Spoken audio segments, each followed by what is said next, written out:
Acompaña al equipo de El Sapo en la Sopa todas las tardes en la revista de variedades más completa. Comentarios. Hay gente que le duele la cabeza cuando no fuma o cuando no bebe café. Invitados. Yo acaricio a mi manera, como beso, ya no hay otro y en la cama soy completo. Finanzas. ¿A quién no han llamado, Kismel, para ofrecer algún tipo de producto financiero, específicamente seguros para las tarjetas de crédito? Salud. La vacuna contra el VPH es la prevención primaria para reducir el riesgo de cáncer de cuello uterino. El Sapo en la Sopa. Política con color. De lunes a viernes a las 2 de la tarde por Coco TV. Señores, a ustedes las gracias por continuar ahí en sintonía con El Sapo en la Sopa, como siempre, porque es que yo no puedo dejar pasar esta oportunidad para recordarles que estamos en vivo a través de YouTube, que también nos puede seguir a través de las plataformas digitales como TikTok, en Instagram. Comente, comparta las informaciones, siéntase en confianza de decir todo lo que usted quiera, que aquí le leemos, compartimos las informaciones y si hay un tema de interés para usted, lo traemos a colación aquí en el programa. Hoy vamos a hablar de salud mental, señores, un tema muy importante para toda la República Dominicana y el mundo. Hoy contamos con la presencia del doctor, el psiquiatra Juan de León. Buenas tardes, doctor. ¿Cómo se siente? Pues muy bien, Kismel. Gracias por tenernos acá de regreso. Yo digo de regreso porque ya tenemos una trayectoria juntos, ¿no? Donde Kismel va, ahí voy yo con mis temas de salud mental que son tan necesarios hoy día, ¿bien? O sea, lo que uno puede aportar con este tipo de contenido es invaluable. Así que gracias al Sapo en la Sopa por esta oportunidad en el día de hoy. Doctor, hoy es Día Internacional del Cerebro. Vea qué coincidencia, doctor. Justamente. Y como bien decías, ese cerebro, ese órgano tan misterioso, porque el cerebro es una cosa lo que usted ve por fuera, ¿bien? Ese órgano que parece a una nuez, es bien feo. arrugadita, bien feíto, mojadito y blandito. Pero el cerebro tiene todo un misterio que es muy microscópico. Esa es la maravilla de este órgano, ¿eh? Y pues sí, a propósito del tema que vamos a tratar, creo que es válido hablar de que este órgano se compone de más de 86,000 millones de células. Imagínate, es uno de los órganos con el mayor contenido de células en el cuerpo. Eso creo que es también lo que aporta al grado de complejidad de este órgano. Perfecto. Doctor, hoy nosotros vamos a hablar de un tema que crea muchas inquietudes, pero tiene muchos tabúes y que no todos manejamos, que es el tema de la esquizofrenia. ¿Cuándo yo puedo decir que una persona es esquizofrénico? Mira, el tema de la esquizofrenia, tristemente y mal comprendida por el público en general, es un síndrome psiquiátrico, es un síndrome, ¿no? Porque tiene muchos síntomas, no solamente un síntoma exclusivo. Tiene una característica de ser heterogéneo, bien, tiene un componente genético, hereditario, bien, y tiene un componente neurobiológico y psicopatológico que acompaña síntomas, que es lo que las personas saben ahí fuera. Que el paciente escucha voces, que son las alucinaciones auditivas, o que el paciente mira cosas, que son las alucinaciones visuales, o que el paciente tiene creencias extrañas, que son las ideas delirantes. Pero hay otros síntomas en la esquizofrenia, como por ejemplo la apatía, el aislamiento social, ese paciente que tiene un pobre desempeño social, bien, y también lo desorganizado que es un paciente con esquizofrenia. Contestando tu pregunta, ¿cuándo decimos que estamos frente a una esquizofrenia? Eso va a requerir de un estudio profundo de este paciente, comenzando por la curva vital del individuo. ¿Qué es la curva vital? Cuando el paciente con esquizofrenia va a la consulta, tenemos que indagar con los padres cómo fue ese embarazo.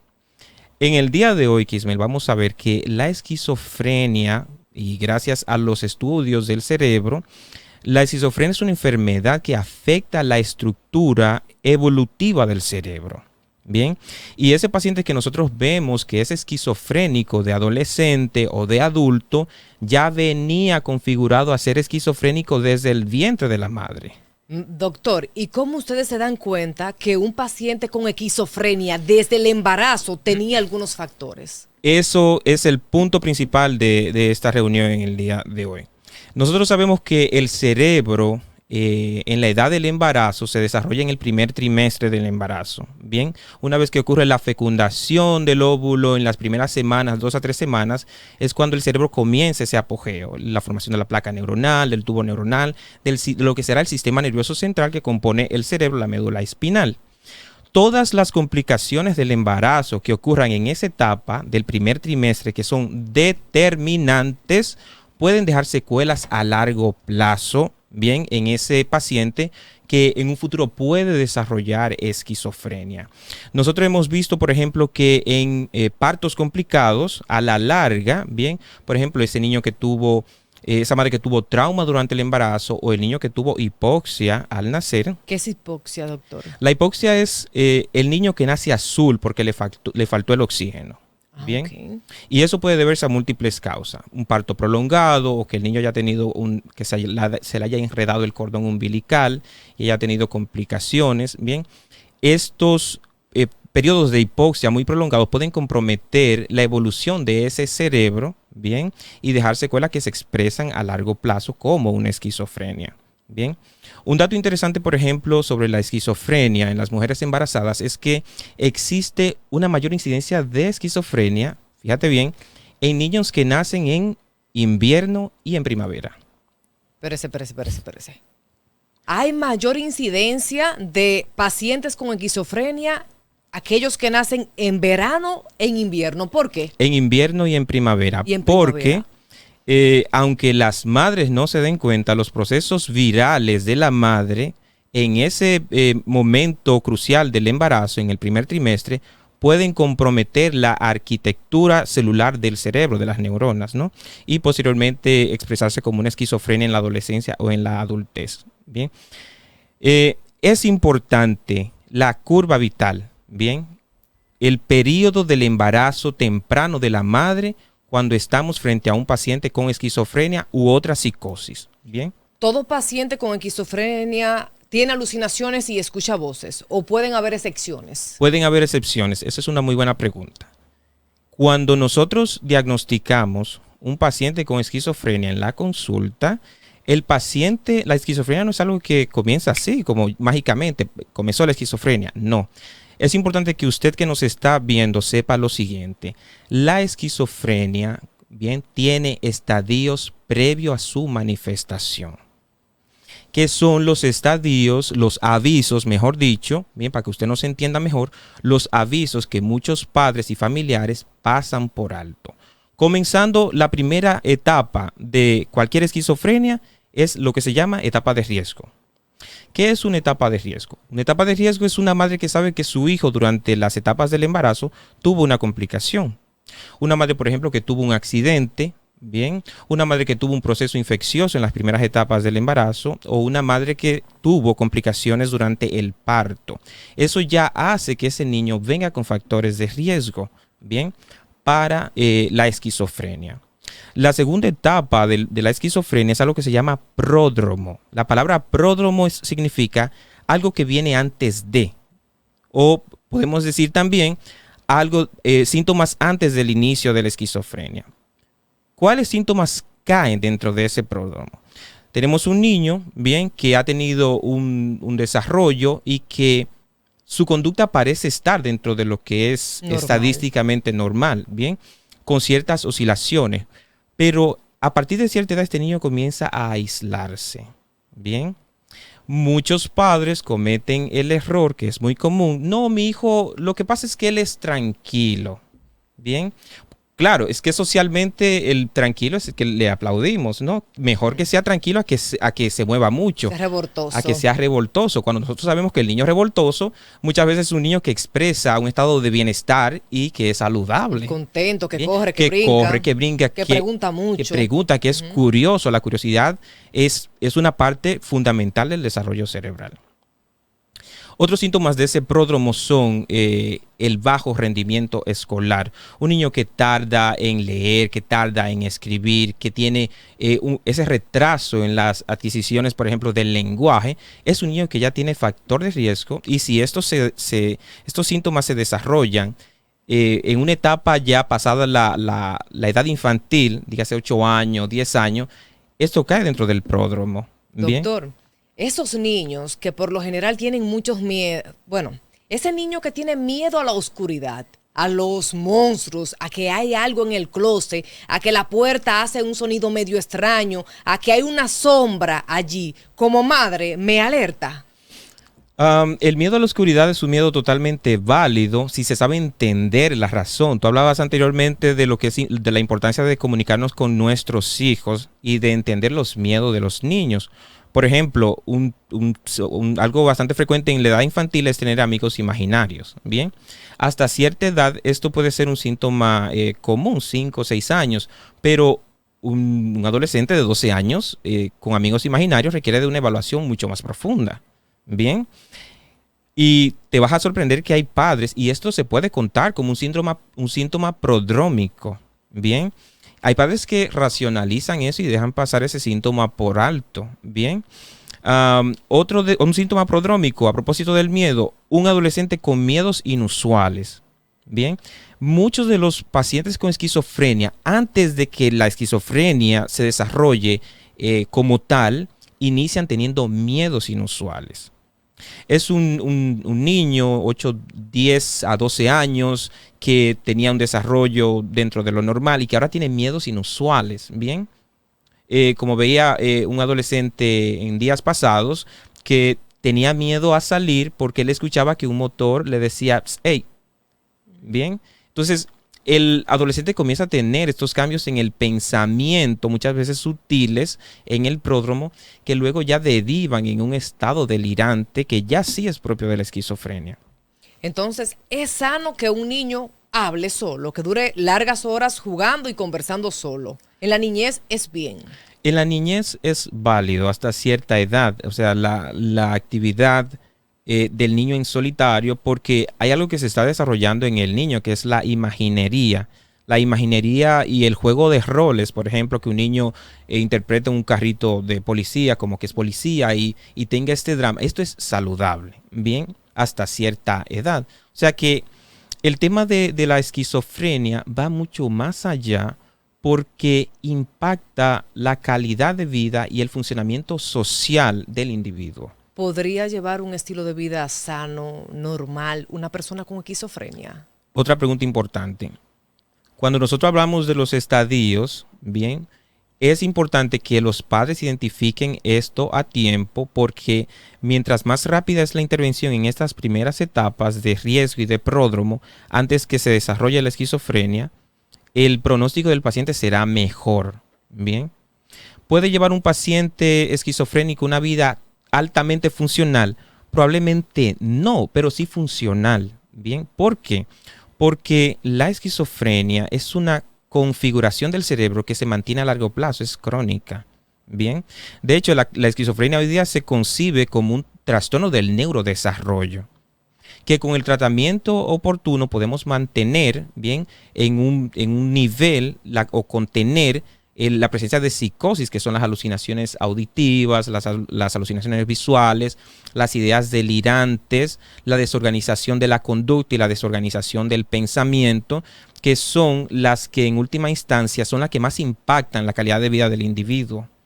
Por ejemplo, se habla muy poco, cuando nosotros hablamos de esquizofrenia, el público general entiende que escucha voz y que mira cosas, ¿bien? Y muchas veces el tratamiento que tenemos convencionalmente trata muy bien una de ellas, que son las alucinaciones y los delirios, que son los que se llaman síntomas positivos. Hay otras estrategias para tratar algo que se llaman síntomas negativos, que es que el paciente, un síntoma negativo deficitario, es que el paciente está aplanado, está aislado, doctor, que no disfruta. Ajá. Un paciente que durante el día no tiene ningún tipo de trastorno, ningún tipo de alucinaciones, pero que siempre en las noches tiene pesadillas y no puede dormir. Depende de a qué edad te refieres en ese caso. Cualquier edad, vamos a suponer que tiene un estilo de vida normal. Ajá. Y de un momento a otro comienza a tener pesadillas y no logra conciliar el sueño porque todos sus sueños son de traumas o situaciones negativas. Mira, ya el caso del miedo nocturno, hay algo que se llama terror nocturno, incluso las pesadillas. Las pesadillas son una manifestación de la ansiedad mientras el paciente duerme. Doctor, ¿un esquizofrénico obligatoriamente tiene hijos con esquizofrenia? No obligatoriamente. O sea, hay una alta tasa de heredabilidad y es muy probable que si un padre tiene esquizofrenia, pueda tener uno de sus hijos que desarrolle la condición. Aunque el pronóstico de la enfermedad es menos probable que un esquizofrénico disfuncional tenga hijos. ¿Bien? ¿Y cómo yo me daría cuenta en la calle que alguien posiblemente tiene esquizofrenia? Hay algunos signos, bien, como por ejemplo lo extravagante y lo peculiar de la persona.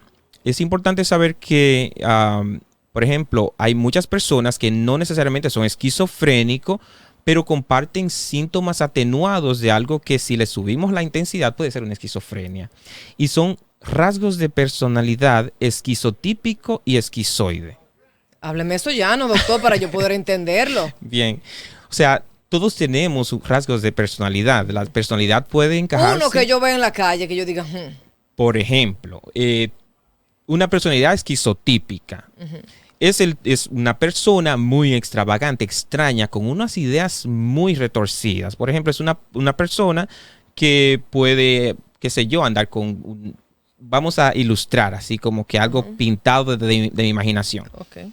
Una persona, por ejemplo, que tiene 3 lazos en el estómago porque entiende que así evitaría el mal de ojo. O una persona, por ejemplo, muy descuidada físicamente, pero aún así es funcional, va a su trabajo, hace lo que le toca, tiene su familia. Pero esa misma persona llega a su casa y tiene que poner una flor de aloe vera para que no entre el mal. Entonces, esas series esas creencias que son fijas a lo largo del tiempo y que son particulares de esa persona pueden sugerir, bien, es un tipo de personalidad esquizotípica o esquizoide.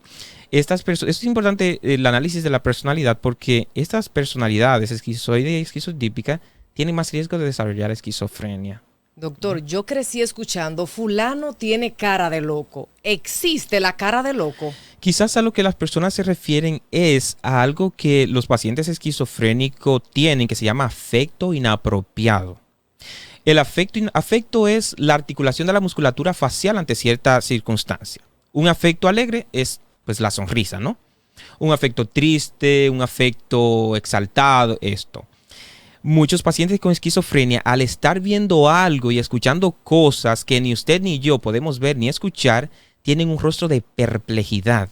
Usted le nota la cara de susto y tú le dices, a ver, fulano, pero ¿qué te pasa? No, mira eso que está ahí o esto que me está diciendo. Bien, entonces para quien lo ve, pues es muy común llegar a esa conclusión de que tiene una cara extraña. Doctor, vea, nuestros abuelos son creativos y yo lo escuchaba así mismo. Espérate que ese tipo tiene cara de loco. Sí. Y ciertamente hay personas, por ejemplo, que tienen caras con un trauma, un trastorno y usted dice, no, ese es un psicópata. Y tiende uno a alejarse.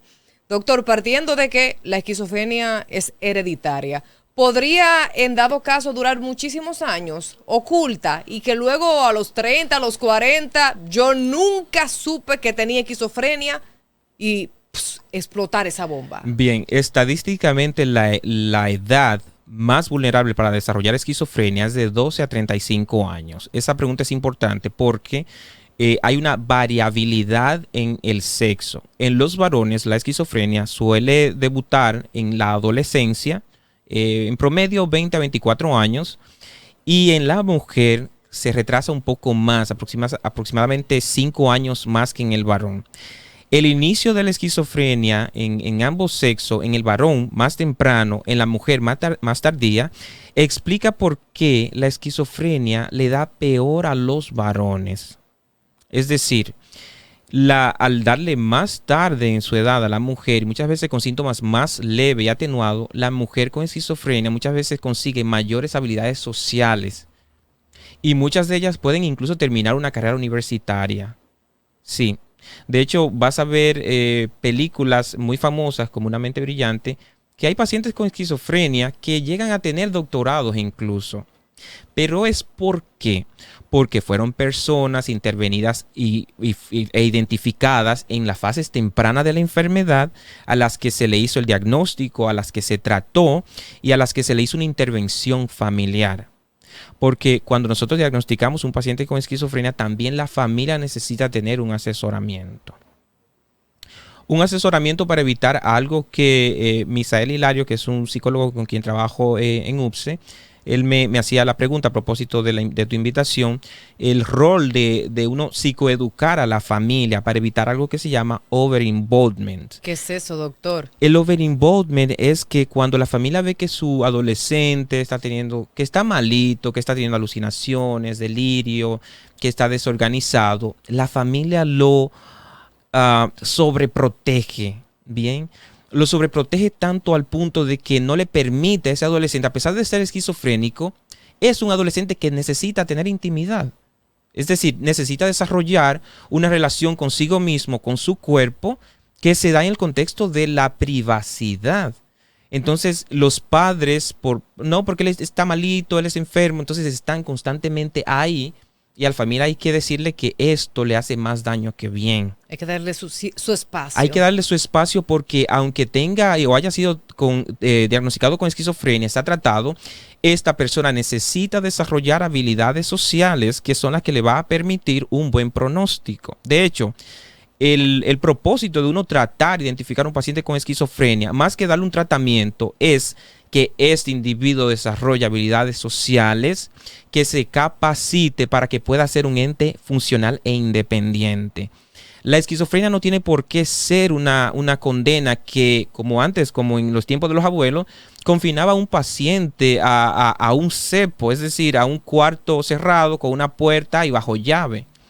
Si este paciente se identifica a tiempo, si tiene un tratamiento regular, si la familia está educada, este paciente se puede rehabilitar. Doctor, estamos hablando en el ámbito personal y en el ámbito familiar, pero ¿y si yo como hombre me casé con una mujer que tiene esquizofrenia, no sabía que tiene esquizofrenia, me veo en esta situación y me asusto y digo, Dios mío, me casé con una loca totalmente? ¿Cómo resuelvo esta situación? ¿Cómo le doy cara? ¿Puedo continuar en mi matrimonio de manera normal cuando me dé cuenta de que mi mujer tiene esquizofrenia? Yo creo que, mira, fíjate que yo he visto varios casos de matrimonios de hombres. Hoy, ahora sí.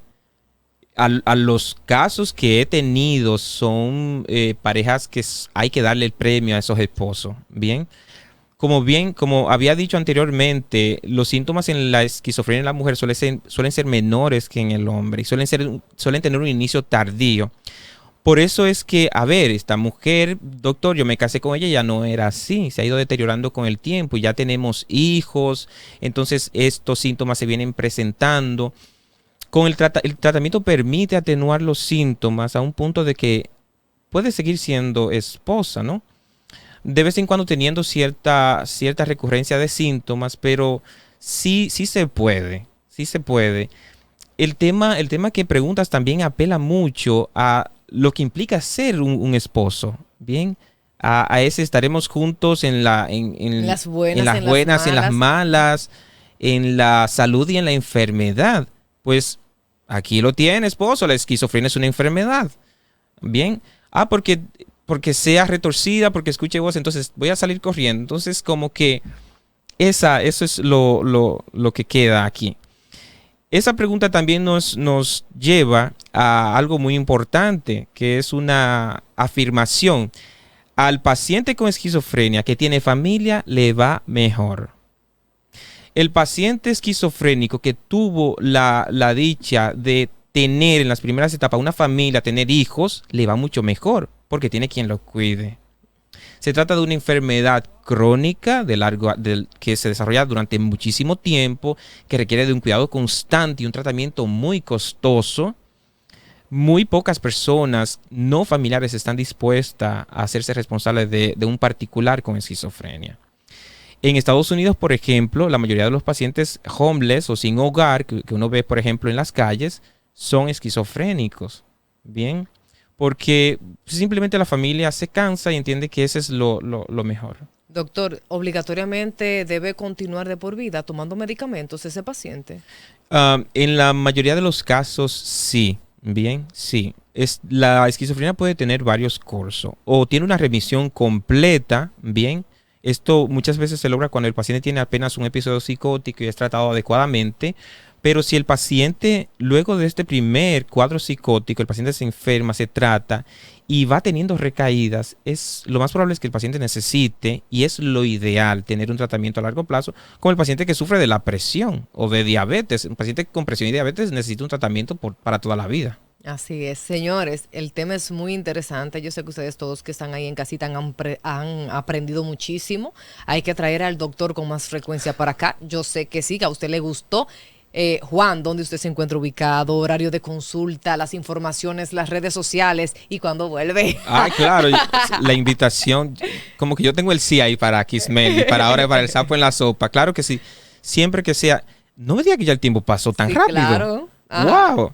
Muy bien, ustedes me pueden seguir en Instagram, @dr.juandeleón. En las consultas mías son aquí en Santiago, en UPS, Unidad de Psicología Especializada, y en Puerto Plata, en Melosa Clínica Brugal. Perfecto. Señores, ustedes que están ahí en casita, pórtense muy bien. Nosotros nos encontramos mañana a la misma hora por el mismo canal. Chaito, pues. Bye bye.